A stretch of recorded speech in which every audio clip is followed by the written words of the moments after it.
Welcome to the webinar, and thank you for taking the time to join our webinar today about the automated PCR-based solutions for pathogen testing in food safety testing. So at the beginning, I would like to give you a short overview of the agenda today for the webinar. I would like to tell you something about the general role of PCR, of real-time PCR in food safety testing, talk a bit about the different segments of food safety testing and the benefits of real-time PCR, then introduce the QIAsymphony Rotogene Q system to you in combination with our full maricon food portfolio. Then would like to give you some information about QIAGEN's food pathogen detection workflow and also show you some representative data for pathogen detection in complex food matrices with a focus on Salmonella and Listeria. And as at the end of my webinar, I'll give you some additional information about the status of our workflow validation projects so far. So as I said at the beginning, I would like to give you some information about the food safety testing market itself. You can see here that I ordered the food safety testing market in 4 major segments. The most important of these segments is in the upper left-hand corner, the food-borne pathogen detection. So pathogen detection is by far the most important segment of the food safety testing market. And pathogen detection means, of course, specific detection of bacterial DNA in potentially contaminated food types. A second, also very important segment in the food testing market is testing for DNA from GMOs, so genetically modified organisms. There are different regulations in different parts of the world concerning GMOs that are allowed to be incorporated in food types or GMOs that are not allowed, about thresholds, concentration thresholds. So testing for DNA from GMOs always includes qualitative as well as quantitative testing. A third segment of the food testing market is verifying ingredient authenticity, which basically means identification of plant DNA or special plant species and identification of special animal species. And that is really important, for example, in food fraud incidents or, for example, in halal testing. And the last segment of the food testing market is screening for allergens. Screening for allergens on the basis of DNA is more and more an emergent technology. It's more protein-based at the moment, but real-time PCR is more and more coming into focus in screening for allergens as well, when the specific detection targets the DNA from the allergenic food. So these are the 4 most important segments of the food testing market, which can be addressed by real-time PCR. And real-time PCR does have a lot of benefits in food safety testing. And these are the benefits that are mostly known in combination with real-time PCR. So real-time PCR is a very specific method. It detects the target sequence specifically. You have the specificity from both primers that have to bind. You have the additional specificity of the probe that also has to bind. And that makes the whole method extremely usable for the specific detection of a target sequence. Real-time PCR is very sensitive, especially when it comes to the detection of low copy numbers, as it might be the case in allergen detection or in detection of very lowly contaminated food types and pathogen detection. And real-time PCR has a very well-tunable chemistry, so master mixes can be designed in a way that they're very inhibitor tolerant. So for the sensitivity part, this is also a very important issue. Real-time PCR is very rapid. The assay preparation itself is very rapid, and it is not as complex anymore as it used to be due to pre-prepared reagents that are commercially available. And the detection itself takes less than 90 minutes. In the case of the maricon assay, it's actually less than 80 minutes. It's around 70 minutes. So assay preparation and detection is very rapid overall. And then, of course, the method is highly standardized. There are automated protocols for assay setup, some of which I will introduce to you later. And the detection itself, of course, is automated and highly standardized. And as I said before, it's a chemical system, so it's stable. It's a stable chemical design that makes real-time PCR highly standardized. So what is the current status of pathogen screening today? Pathogen food safety testing is still largely dominated by classical culture-based methods, which I think still poses a big problem to a lot of food industry or a lot of food processing industries, because microbiological approval really signifies a rate-limiting step. If food safety testing is done by classical culture-based method, the microbiological approval is in the range of days. It takes quite long, therefore it's rate limiting. Actionable results can take days as well, and all the time, while people are waiting for microbiological approval, the inventory must be held. In some cases, it must also be refrigerated, and that additionally adds to the expenses. So waiting for microbiological approval costs a lot of money. And that is something that most of the industry really wants to avoid. So I try to deduce from these, well, let's say shortcomings of classical culture-based methods, the general system requirements and the customer needs, or the wishes that customer would have for a fully automated molecular biology-based system. And this is listed here in the second paragraph, general system requirements and customer needs. Well, a primary customer need is definitely the automation of DNA extraction and PCR setup as a whole workflow. And that is in parallel with minimal user interaction to avoid as many user-based errors as possible. High process safety is very important, and full data tracking, and also flexible and continuous sample processing.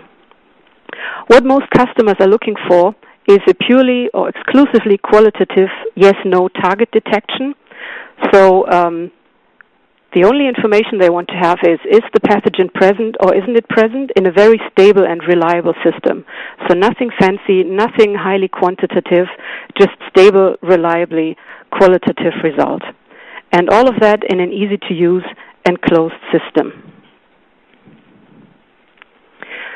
So in the next part of the webinar, I would like to introduce to you the QIAsymphony Rotogene Q system, which meets most of these demands, and in combination with the automation system, the maricon food portfolio, to show you the range of products that we offer for pathogen food safety testing, but also for the other segments of food safety testing.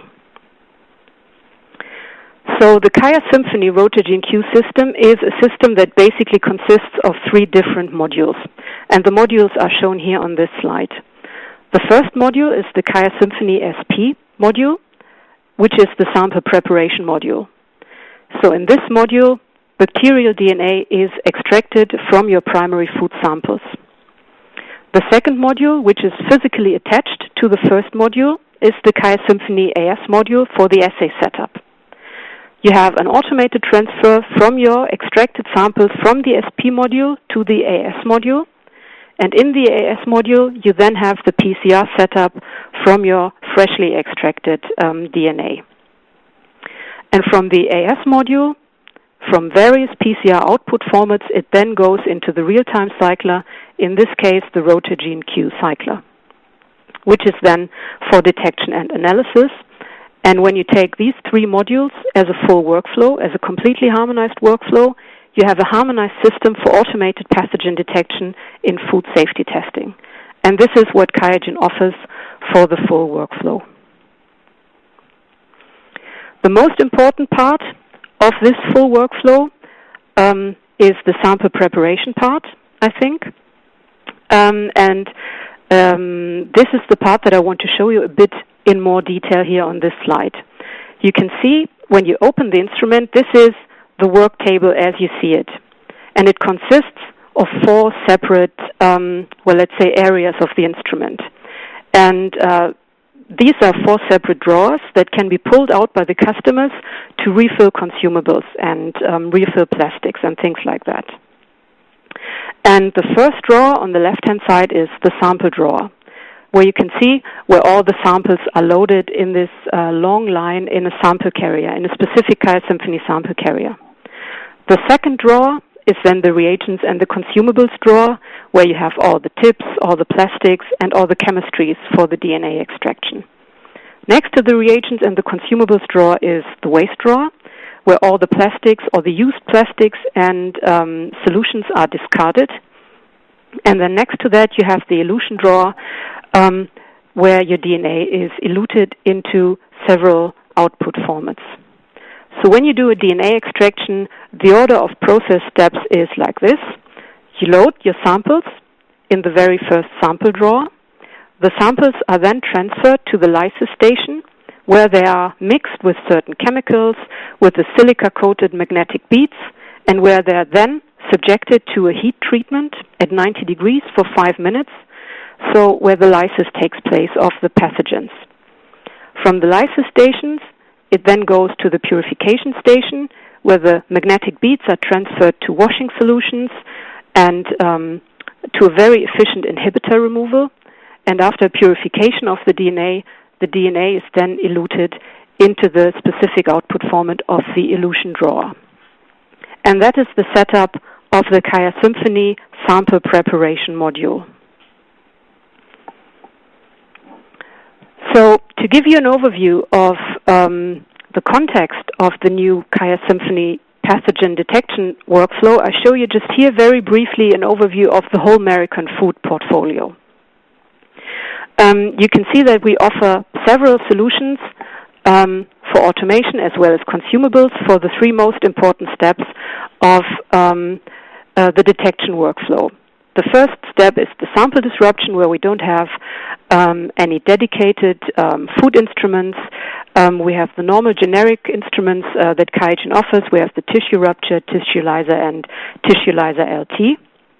But then on the DNA purification side, you can see, most importantly, of course, the QIAsymphony, which is also the focus of this webinar.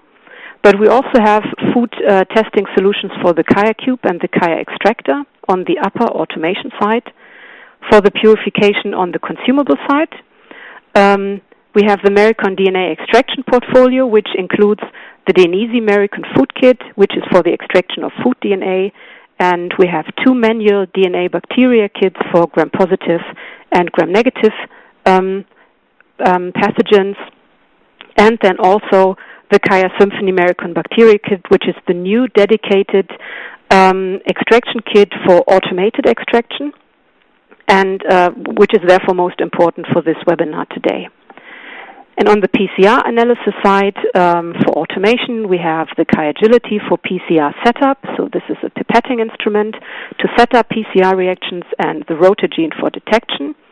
And then on the consumable side, we have a very large PCR assay portfolio, which includes assays for ingredient authentication, GMO detection, GMO quantification, and then also the largest portfolio, actually, the maricon pathogen detection assays. And what I did here was I showed you everything in the right context, but I also drew frames around the combinations that we will focus on today. So on the automation side, you can see there's a frame around QIAsymphony and Rotogene Q, because this is the system that I'm introducing to you today. And on the consumable side, you can see there's a frame around QIAsymphony maricon bacteria kit and the maricon pathogen detection assays, because this is then the chemistry that you need to use the automation that I just introduced to you. So just to show you the portfolio itself and all the targets that we offer specific real-time PCR assays for, this is a slide that lists the whole maricon PCR assay portfolio. And as I said, you can see that the pathogen detection part is by far the largest detection. So from Salmonella over Listeria, Campylobacter, Chronobacter, we do feature assays for the most important food-borne pathogen and a lot more. We do have assays for GMO detection, GMO quantification, and ingredient authentication, but this is not the focus of this webinar. This just completes the overall maricon food portfolio.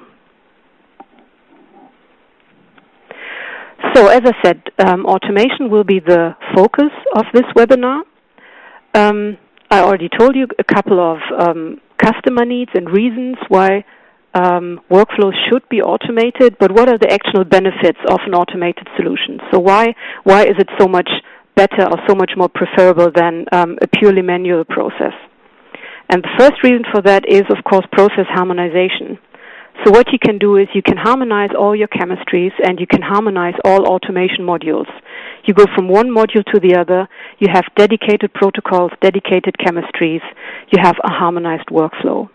And what you can also guarantee in a harmonized workflow like that is the automated data transfer between the modules. So each module gives you a separate set of data and confirmation that everything has gone the right way with either the extraction or the PCR setup or the detection. And all these modules communicate with each other. So you have automated data transfer between all these modules. This adds, of course, a lot to the overall process safety. Process safety is additionally addressed by full barcode traceability. The QIAsymphony Rotogene Q system, everything is barcode labeled from the tubes down to the cartridges, to the chemicals, to every single buffer that you use on the instrument. And as I said, you get full documentation from each module telling you you've used the right chemicals with the right protocols, and everything is according to your experimental plan. Standardization is always a big benefit when it comes to automation. Instruments are highly cross-contamination safe. They do eliminate a lot of human-based error sources, and so in the result you have a lot less data variability. And since it's a closed and easy-to-use system, it's very easy to use. You just you feed your samples in the beginning. You go to 3-4 very easy steps on the user interface, which is directly integrated into the instrument. You start everything, and you get your ready pipetted PCR output format at the end. So it's a continuous, closed, but very easy to use system. So what does the actual pathogen detection workflow then look like? So in the next part of the webinar, I would like to give you a bit more information about the detection workflow high level, so from consumable and instrumental side, but also the hands-on part of the workflow. So here on this next slide, you can see again which modules have to be combined to provide a stable and reliable detection of food-borne bacteria. So, as I said, the focus is the automated workflow. So on the right-hand side, you can see again the modules that we combine here is the QIAsymphony Maricon Bacteria Kit, which is the dedicated kit for pathogen detection in combination with the QIAsymphony. And then you have the maricon pathogen detection kits in combination with the Rotogene. You have, in principle, also a manual workflow, but I don't want to put any emphasis on that, but we do offer manual procedures as well, which can be used as manual backup procedures, for example, even if an automated workflow is preferred. So this is a nice and glossy picture that shows you what your lab could actually look like. So it goes from the left side to the right side, showing you the workflow as well. In pictures, you can see how everything starts with having your enriched samples here in these classical bags at the very beginning, and then going over to DNA isolation in the QIAsymphony SP module, from the QIAsymphony SP module to the QiAsymphony AS module for the PCR assay setup, and after successful PCR assay setup, it goes into the Rotogene for detection and analysis. So this is what your harmonized workflow could look like in a lab. To go a bit more into detail, I thought I'd just give you a bit more information about the most important steps of the overall automated procedure and give you a bit more information about the benefits of it. So everything, of course, starts with the sample loading. A very important feature of the QiAsymphony instrument is that you have very flexible sample loadings because you are completely flexible in all the formats. The QiAsymphony offers a lot of adapters for whatever tubes you would like to use. You can see here in the picture on the very left side that you have sample carriers where you have one sample in a line, one after the other, and you can place basically every tube you would like to use into these sample carriers. So you're completely flexible when it comes to tube formats. And every position for the sample, as you can see in the picture as well, is barcode labeled. So everything is clearly identified using this barcode. So once you fed your samples into the QIAsymphony, the next step is that the QIAsymphony transfers the sample from the sample tube to the lysis station. And it does that after performing a liquid level detection. So this is a feature that additionally adds to the process safety. The QIAsymphony will not process any samples that have not enough volume. So you can't have any variations due to volume problems. Samples without enough volume will not be processed. Also, you can't have any spillage of samples because the pipette enters the tube and is not aware that there's too much volume in the sample. So there's liquid level detection. You have conductive tips that perform the liquid level detection. And you can simultaneously process up to 4 samples with these 4 tip channels of the QIAsymphony robotic arm. After the samples are transferred, the samples are then processed. And as I said, the pathogen detection workflow on the QIAsymphony is mainly based on a thermal bacteria lysis. It's chemically aided, so there are buffers pipetted into the solution as well, but the main lysis component is heat, is purely heat, 90 degrees centigrade for 5 minutes. As I also said, everything is based on silica-coated magnetic beads, which then transfer the DNA once the lysis is complete to washing solutions and elution solutions, and everything is done very efficiently, and the washing, especially the washing, because of course coming from primary food samples, carryover of inhibitors is the most important problem that has to be addressed. So a lot of emphasis was put on potent DNA purification and specific inhibitor removal. And once the DNA is eluted, as I said, it's automatically transferred to the next module, to the assay setup module. And here you have a highly accurate pipetting of your PCR reactions into flexible formats. So we do feature flexible formats. It doesn't have to be the rotogene formats. All our maricon assays also work with any other real-time cycler. So to go a bit more into detail of the overall workflow, including the hands-on parts that the customer still has to do, I thought I'd just give you the order of steps that has to be done, including the bacteria enrichment and including sampling the food enrichment culture. So the very first step, as you can see here, is starting from the food itself, from the potentially contaminated food, and to homogenize this food in the suitable enrichment medium. And classically, this is done with 25 grams of food in 225 mils of enrichment medium.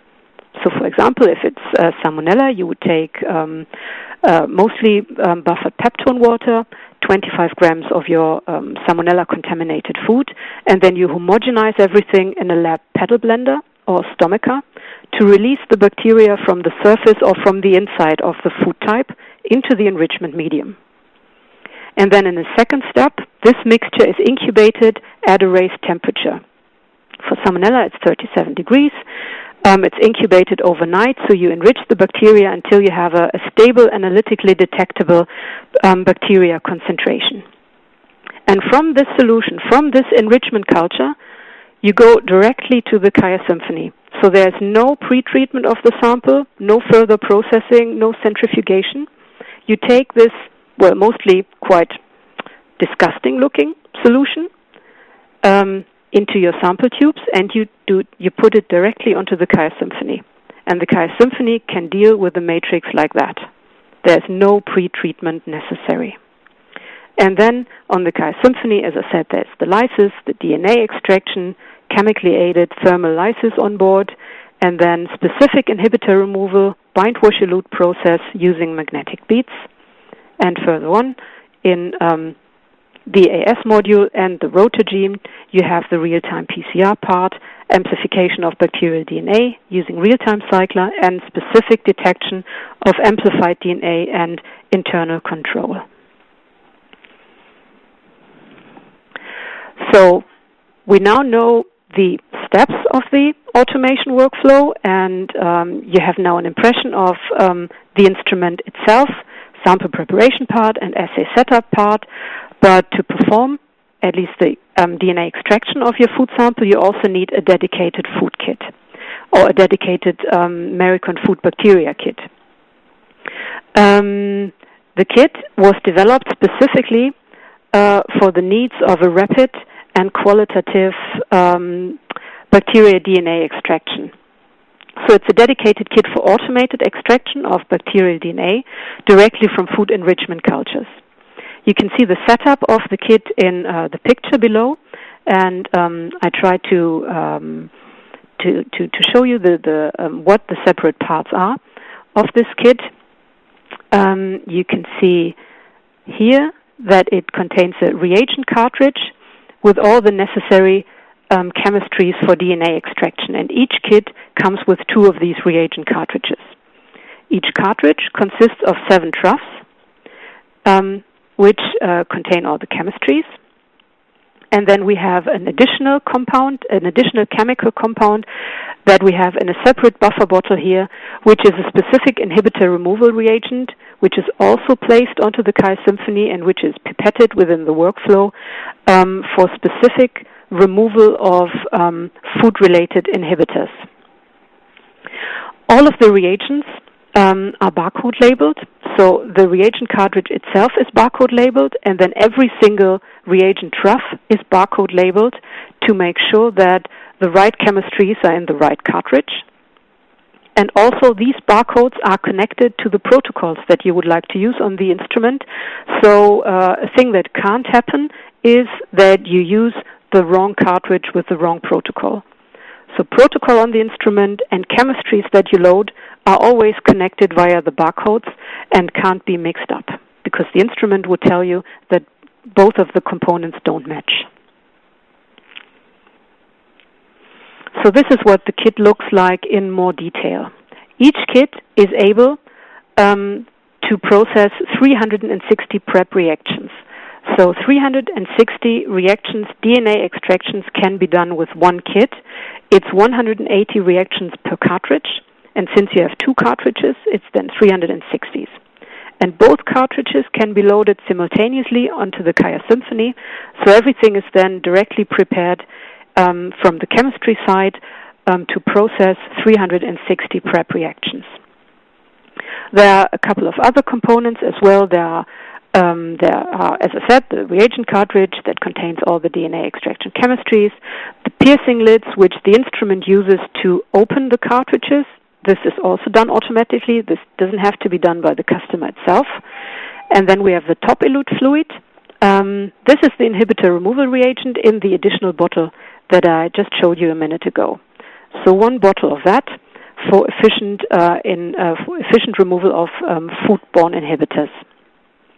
There's a reuse seal set, which is for resealing of the reagent cartridges. So if you don't want to use a reagent cartridge in one go, it's not a problem. You just seal it. You can store it for up to a month on a shelf at room temperature, and then you can just remove the seals and then use it again. So this gives you even more flexibility. With the kit comes a quick start protocol that gives a short overview of instructions, but we also have a very detailed and helpful handbook for download from the QIAGEN homepage that covers the full workflow. So the full workflow starting from enrichment culture to analysis of the results when you do the real-time PCR reaction on the Rotagen Q instrument.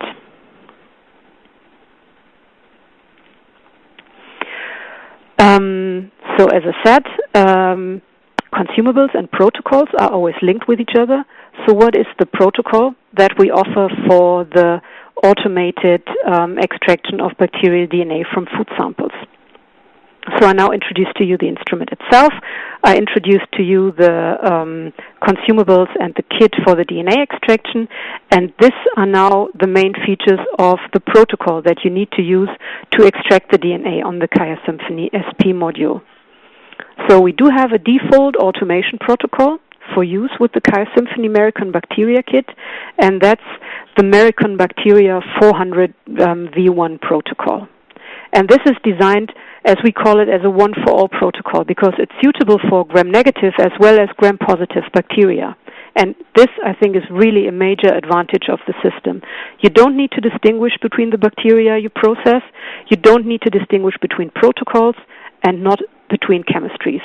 Everything can be used in one go. So if you want to extract DNA from gram-negative or gram-positive bacteria, it's all the same. And it's suitable for all food types. And we have tested that extensively. So the table summarizes a couple of the most important features. Sample type, as I said, is the completely unprocessed food enrichment culture. The processed sample volume is always a very important feature, and that is 400 microliters. So the customer adds 500 microliters to the sample tube, and the Symphony then processes 400 microliters of that. For 24 samples, so for one of these sample carriers that you saw in one of the pictures a minute ago, the QIAsymphony takes 53 minutes to process. So full sample carrier consists of 24 samples, and it takes 53 minutes to process that. There's 3 options for elution volumes: 100 microliters, 200 or 400 microliters.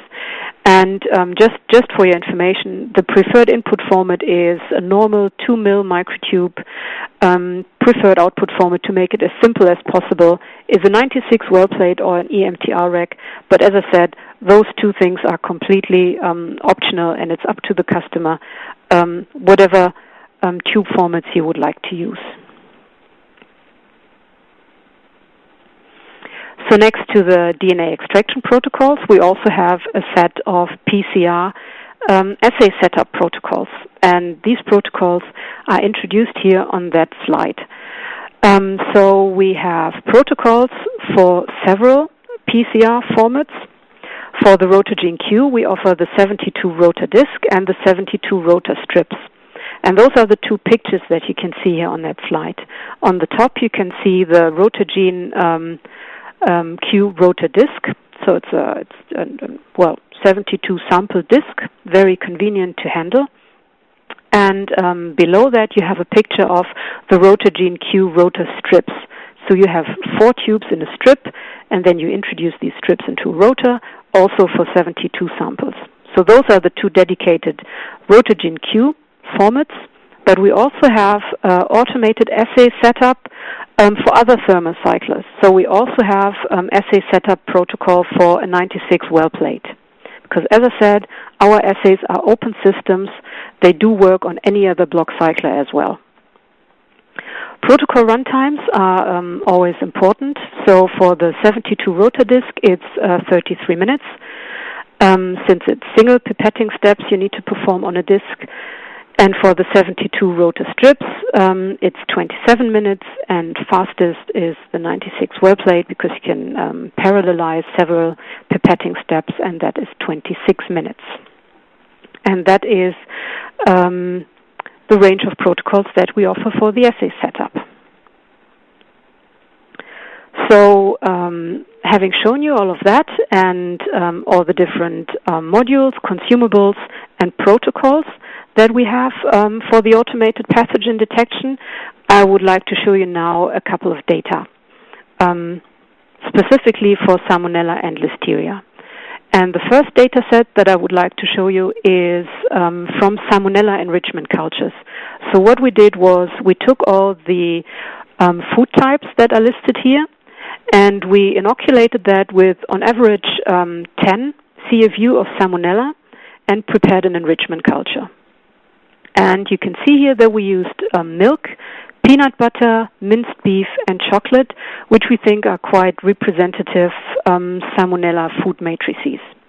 And in the bigger graphics, you can see the target channel, so the target Salmonella detection, And in the smaller insert, you can see the internal control, because all of our maricon assays come with an internal amplification control that show you whether you have any inhibition in your PCR reaction.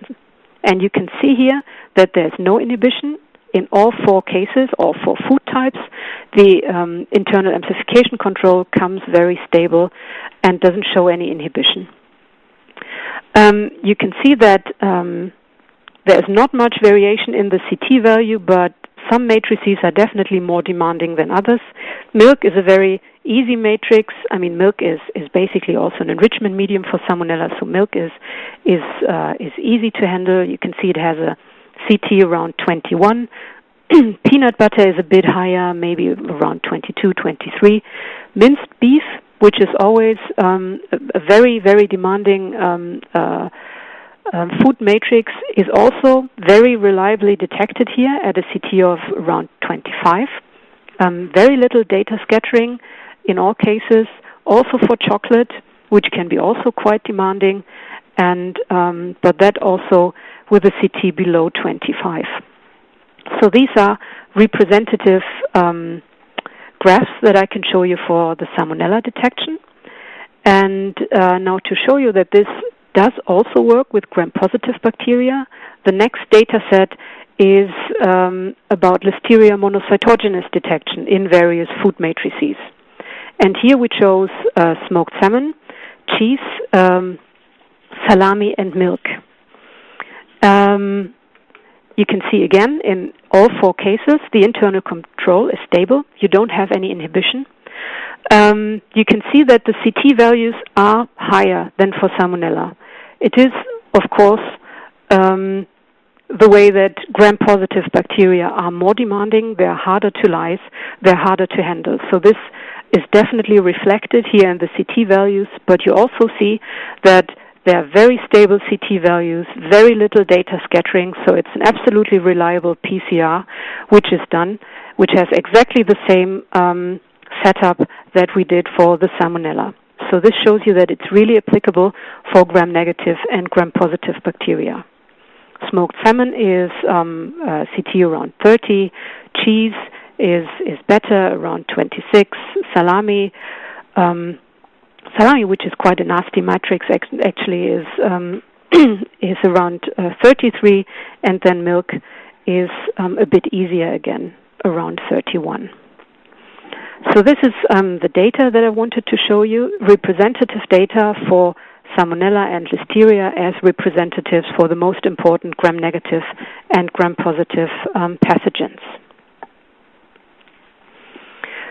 So just one slide about the overall sample throughput, because this is also very important for routine users and labs that do have routine high throughput.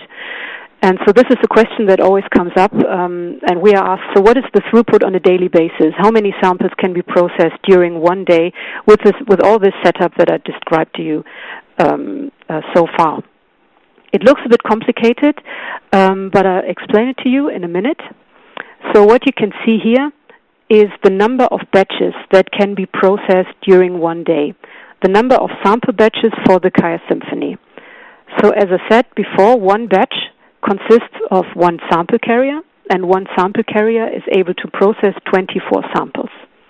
And for one batch, or for one set of 24 samples, the DNA extraction takes 53 minutes.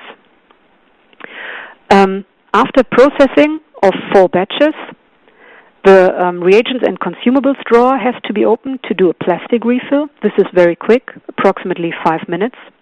So this has to be done after batch 4, and it has to be done after batch 8 as well. And for the PCR setup, assuming that you would like to use the Rotagene 72 rotor disc, you would need a PCR setup of 33 minutes. And since it's 72 positions, you can combine 3 of these batches into one run. So I hope this is not too complicated. So you can do 4 batches before you need to do a refill. And you can combine 3 of these batches in one PCR setup. And then the PCR setup is 33 minutes. The PCR reaction itself is 73 minutes for the Rotagene Q, which means that including DNA extraction, assay setup, and PCR detection. Results of 72 samples can be obtained in 4.5 hours.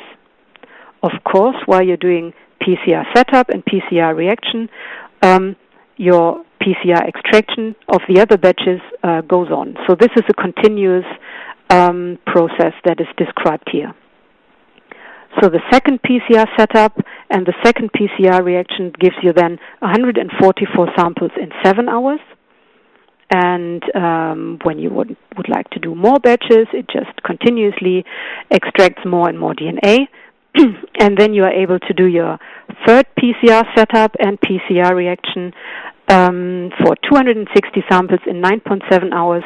But that, of course, includes already the PCR reaction itself. So when you start the PCR reaction, that can run overnight, and the data is available the next morning, which means that in an 8.5-hour shift, you can process up to 260 samples with the instrument and the setup that I described to you just now.